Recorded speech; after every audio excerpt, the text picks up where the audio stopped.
waandishi wa habari. Huu mwembe wangu wa uwani nikitoka na tikisa tu vipi? Maembe tumeokota juu, tumeokota chini. Wao mwambie kitu. Mwenda na tanda pande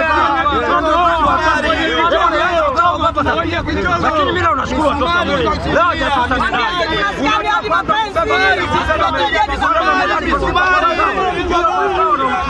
na ilizi kaka. Wao ambao watoto wa Mode wamama ndugu zinapenda kile kitu cha mapingo zamani yetu wani Yanga wanapenda hiki kikundi cha wauni kilifunga mimi. Na mimi nilimwambia mtoto wa Mode, alisema safari amesema yupo kamili gado. Nikamwambia unaweza kuimili mikiki. Alafu mtoto wa Mode juzi nilipocheza wiki Mwananchi Nunda Bandari akasema kigoli chenye kimoja. Sasa tumuulize vipi kigoli kimoja kinaua au kiui? Kinaua! Malaria moja naua. Amuulize mtoto wa Mode. Kafa hajafa. Kimoja cha ndege kizito. Hicho naambiwa cha nguruwe hicho. Niendelee kujipigia au niache. Na mimi tangia mchana nilishasema. Sijawahi kuona mtu anaenda chuo bila kumaliza form 6. Sasa hapa nishamaliza form 6.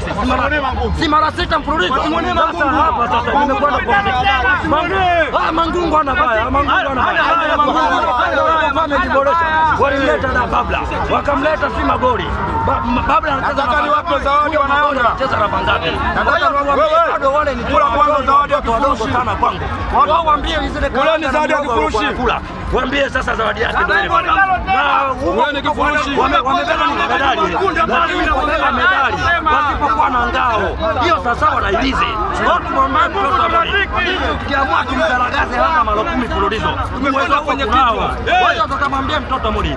Watoto wengine ndio katambe nao wafunga madishi. Nilimwambia mtoto wa Mode anatamba pande za uchochoroni.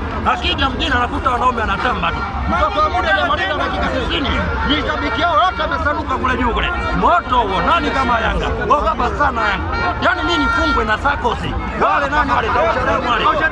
Kausha damu wale wanifunika kausha damu wale na vitanguni. Watu mwambie mtoto wa Mode, mimi sio azabu.